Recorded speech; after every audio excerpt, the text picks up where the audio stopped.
Snacking isn't the problem. If anything, I would love for you to continue to be able to snack. The problem arises when we're having our meals and we're snacking on, the crisps, the cookies, the cake, the chocolate, the whatever it is you want to snack on, the fruit, the dried fruit, the nuts, whatever. Snacking isn't a problem unless the snacking that you're having is contributing too many calories to what you have for the rest of the time.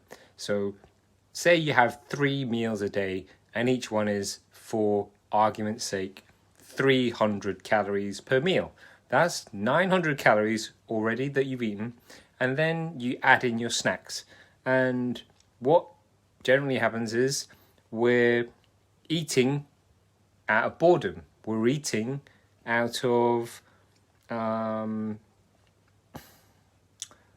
emotional crutches in terms of our association with wanting to change the way we feel by having something that is going to give us a relatively short-term kind of fix. Okay, so I was having this conversation today with a client, and we were looking at their snacking habits, and it transpired that when it came to what they were eating the rest of the time, their intake of carbs was ultimately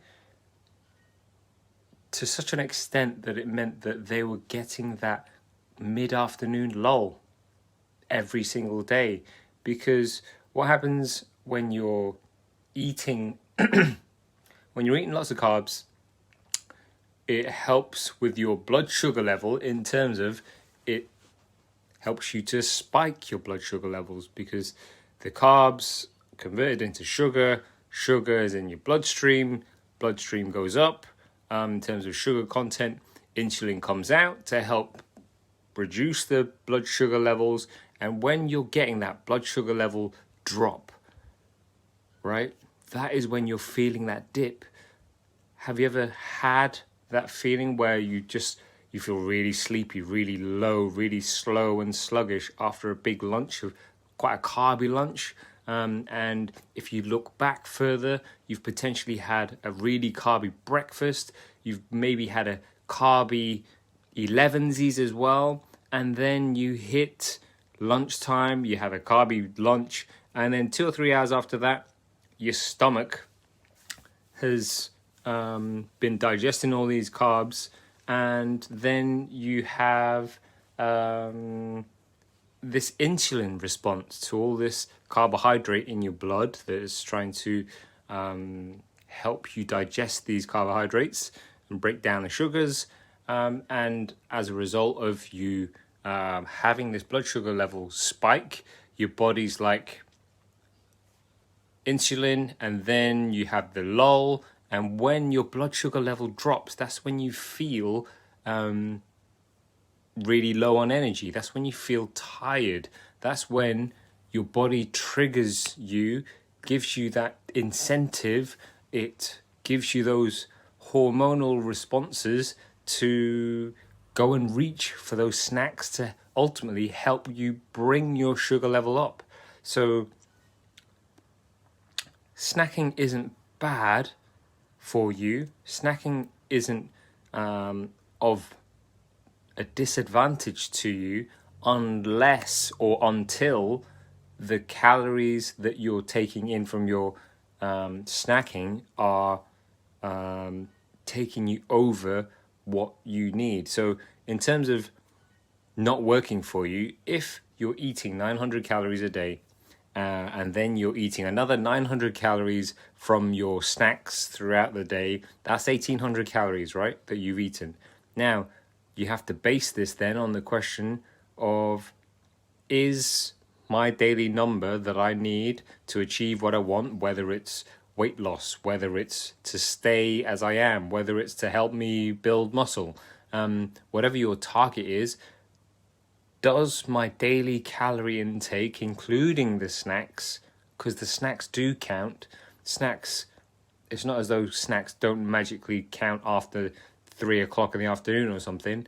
Whatever goes in here is going to be of calorific content, okay? So it's then about keeping track of what is going in here into this pie hole and working out whether it's tipping you over your daily numbers. So it is about, one, knowing where your starting number is in terms of what you're trying to target in terms of daily calories, and two, tracking how much food and drink you're actually getting in regards to calories, okay? So snacking isn't bad until or unless it tips you over and it's over and above what you actually need, right? So you can continue to snack.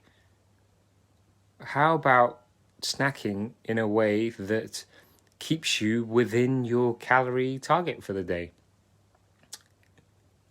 It's easily achievable as long as you know your numbers. The same goes for when you're tracking your finances, right? If you want to save XYZ, save for XYZ even, then you need to track your numbers.